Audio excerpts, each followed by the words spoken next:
Hi hello, ನನ್ನ YouTube channel ಯಾರು ನೋಡ್ತಾ ಇದ್ದೀರಾ ಅವರಿಗೆಲ್ಲರೂ ನಮಸ್ಕಾರಗಳು. ನಾನಿವತ್ತು ಕಡಲೆಕಾಯಿ ಸಾಂಬಾರು ಮಾಡೋದು ಕೊಡ್ತಾಯಿದ್ದೀನಿ. ಕಡಲೆಬೇಳೆ ಹಾಕಿ. ನಾನು ಇಷ್ಟು ದಿನ ಬರ್ದಿರೋಕ್ಕೆ ಒಂದು ಕಾರಣ ಇತ್ತು. ನಾನು ಪ್ರೆಗ್ನೆಂಟ್ ಆಗಿದೆ, ಅದಕ್ಕೋಸ್ಕರ ವೀಡಿಯೋಗಳು ಅಪ್ಡೇಟ್ ಮಾಡೋಕ್ಕೆ ಆಗ್ತಾಯಿರಲಿಲ್ಲ.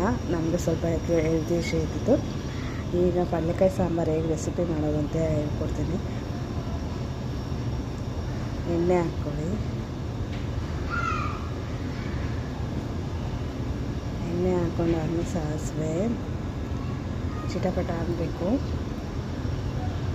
ಚಿಟಪಟ ಆದಮೇಲೆ ಈರುಳ್ಳಿ ಟೊಮೊಟೊ ಎಲ್ಲ ಹಾಕ್ಕೊಂಡು ಫ್ರೈ ಮಾಡ್ಕೋಬೇಕು.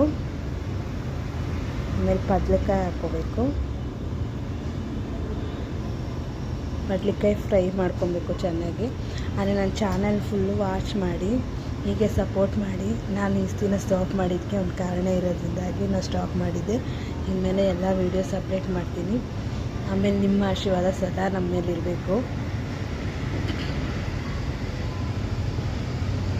ಏನೇನು ರೆಸಿಪಿ ಬೇಕೋ ಎಲ್ಲ ರೆಸಿಪೀಸು ಹಾಕ್ತೀನಿ. ಹೀಗೆ ನೋಡ್ತಾ ಇರಿ. ನೀವು ಸಪೋರ್ಟ್ ಮಾಡಿ, ಸಬ್ಸ್ಕ್ರೈಬ್ ಮಾಡ್ಕೊಳ್ಳೋಣ ಮರಿಬೇಡಿ.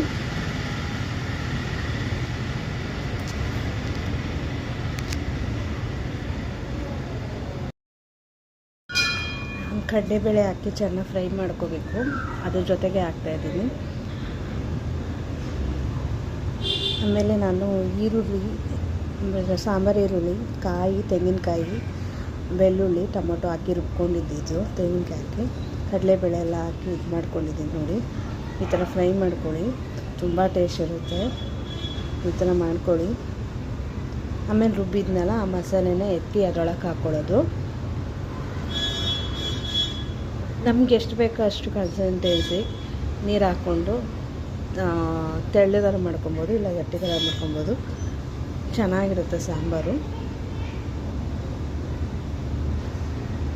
ಮನೇಲೇ ಮಾಡಿರುವ 2 ಸ್ಪೂನ್ ಸಾಂಬಾರು ಪುಡಿ,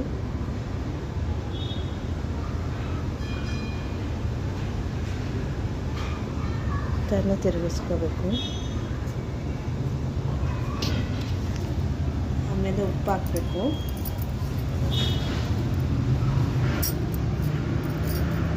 ಉಪ್ಪು ಹಾಕಿ ಚೆನ್ನಾಗಿ ಕೂಗಿಸ್ಕೊಳ್ಳಿ ಕುಕ್ಕರಲ್ಲಿ.